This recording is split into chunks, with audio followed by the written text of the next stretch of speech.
My name is Christy Myatt, and I'm a member of the Farm Credit team here at Nexsen Pruet.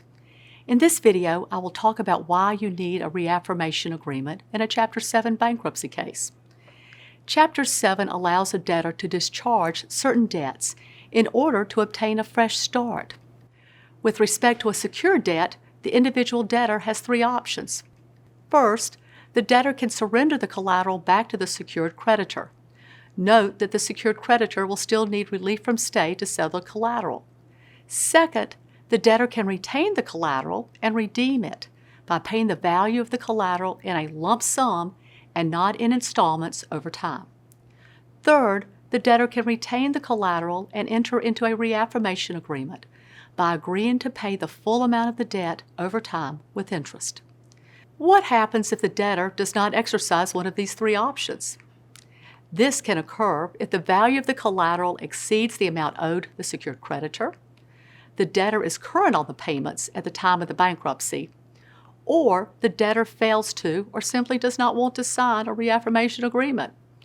If none of these three actions are taken by Chapter 7 debtor, the liens of a secured creditor will still ride through the bankruptcy and continue in place.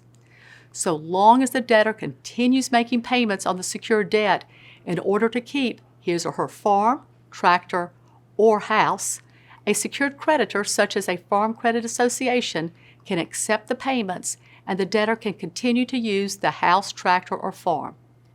But what happens if the debtor stops making payments? If that occurs, an association cannot take action later against a debtor to collect its debt, even if the debtor was current at the time the bankruptcy petition was filed and remains current during the bankruptcy, unless a reaffirmation agreement has been timely signed, filed, and not rescinded. The association's only recourse is to file an in rem action to recover the collateral or property, such as a foreclosure action or replevant or claim and delivery action. So, what is a reaffirmation agreement? It is an official form found on bankruptcy court websites. It is a voluntary agreement wherein the debtor waives the discharge of a debt and reinstates the terms and conditions of the debt obligation. It must be signed by the debtor and by the creditor. It must be filed prior to the time the debtor obtains a discharge. Now note that the debtor can rescind a filed reaffirmation agreement prior to discharge or within 60 days after the reaffirmation agreement is filed, whichever is later. Now, what happens if the debtor later fails to make payments to the association and no reaffirmation agreement was signed?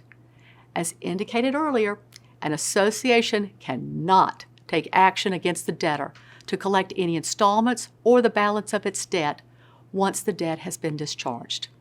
Further, an association cannot enter into any restructuring agreements or note modifications which appear to reinstate the debt, although it can enter into a forbearance agreement, provided that the debt is not reinstated.